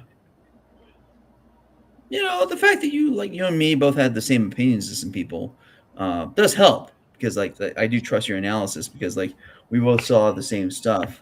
But that means you actually put in the effort and you make something usable, you make something actionable, and I'm excited to have you as part of the team. I just know that Kenny Johnson and our team will take full advantage of you. We're getting our matchups every week because many hands make light work. So I'm pumped to see what you do. I'm not going to fly you to Vegas, but should you come, be excited seeing you. Sorry, brother. Shoestring budget here. We're figuring it out. But Peter, thank you so much for this podcast, man. Sure, sir. It was my pleasure. I think we're going to be able to push the team to doing great things. And I will be doing the South American trials here during the PGF, the one in Rio. But I do want to go fly out for the West Coast trials, which happens about a week after the playoffs. So I'm going to try to make the time work in there and see if I can get myself in Vegas while the PGF is still happening. If not, I will still do my best work that I can remotely. I will be watching as much tape that is available and giving you the analysis that comes out of my brain, and hopefully in conjunction with you and the coach, we'll be doing great things. I love it. I mean, so I guess this is actually kind of a very, I'm not gonna say poignant, but a very beneficial thing you think about here is you have the stats, you have the qualitative, and the blend is where it's at. It's like the Dragon Ball Z fusion. Go ahead. Go ahead, Abe. No, it's like the Dragon Ball Z fusion. I can't. It's gonna be awkward if I do it this way. Yeah. Yeah. CJ, get ready to meet real quick so they can do their thing. I don't need it. No, we don't have to. Oh shit! I guess we have to. This will be a clip. I don't know. Yeah, we'll figure it. We'll practice more. All right, folks. So I'm not a boomer, as much as my kids say. I'm actually a zennial, but whatever. I think I caught a little bit of what they were talking about, but I'm just gonna let it go over the cowboy hat. Just gonna let it flow. It's all good. All right, so folks, we've gone for 2 hours. We knew this was gonna be a little bit longer because we're gonna do the pre-draft analysis and the full draft. I hope you found value in this, and I hope you've enjoyed this.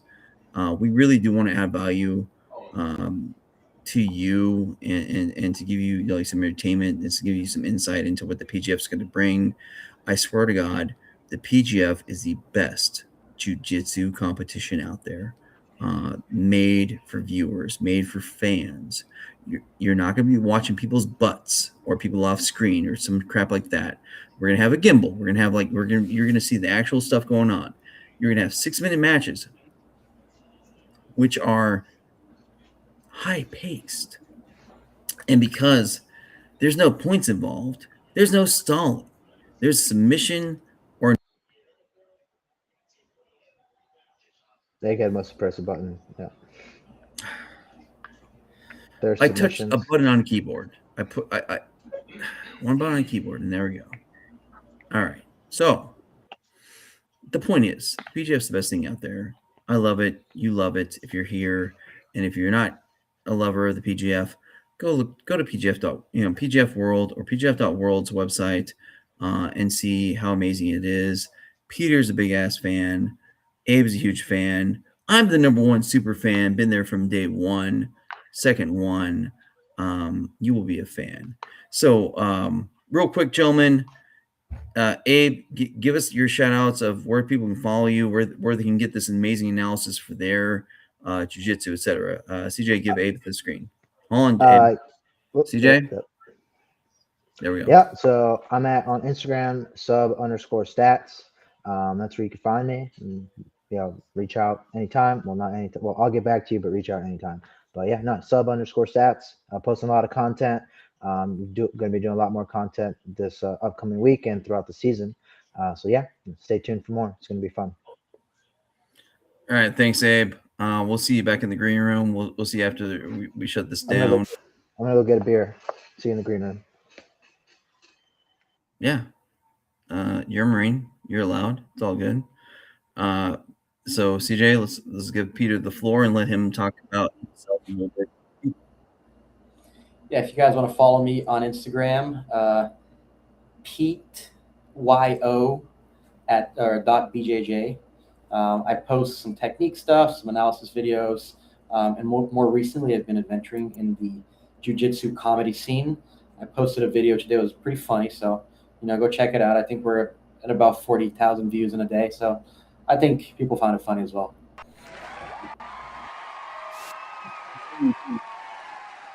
So, Peter, thank you so much. Look forward to talking to you after we get off this stream. Here's the big thing, guys, is that the PGF is only growing. We are the best promotion there is in jiu-jitsu, and it's going to get bigger and bigger and bigger. I hear a little bit of rumblings, but we might get to 8 teams next season. 8 teams. That's why I had to buy now. Before price jumped up. I mean, I'm not a rich man. The price doubles. I probably couldn't swing it. By the way, should you want to support the Colorado Wolverines, at least you got it at that time, go to coloradowolverines.com.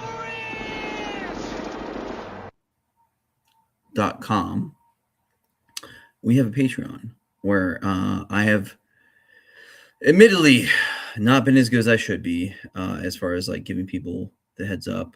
If you grab a higher level, I mean, our base level is $10. Hey man, I'm going to give you an inside scoop, and I'm actually going to be putting on a little poll. We just gave you all the draft analysis, but tell us who should we draft? Who's your top pick? Do you think something from this draft analysis, or do you have some inside scoop, something you can give us? So we're going to put a poll on there on who should draft, but you have to join the Wolverines.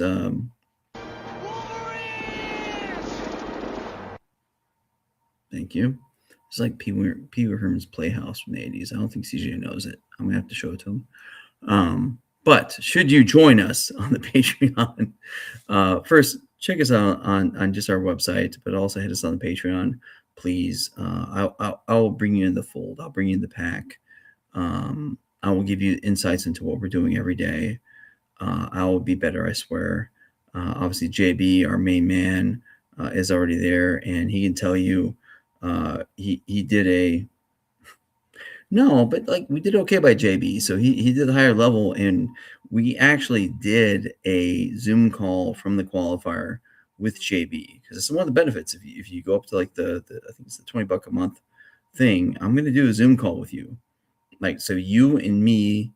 And on that call, we had CJ, my GM, we had Abe right here, and we're all just hanging out right before the qualifiers. So I'm going to give you access.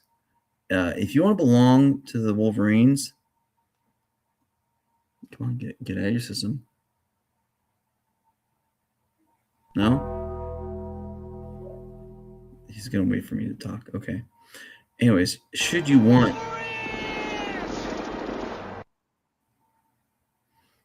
He's giggling outside. I can hear him giggling. All right. So, should you want to be a part of the team, that's how you do it. You jump in, join Patreon. If you want to be a select member of the team where we interact, at least monthly, or I think maybe we'll even do like every 2 weeks. I'm down with that. Let's talk. Let's hang out. I want your input on things, and I'm going to use some insight to what we're doing.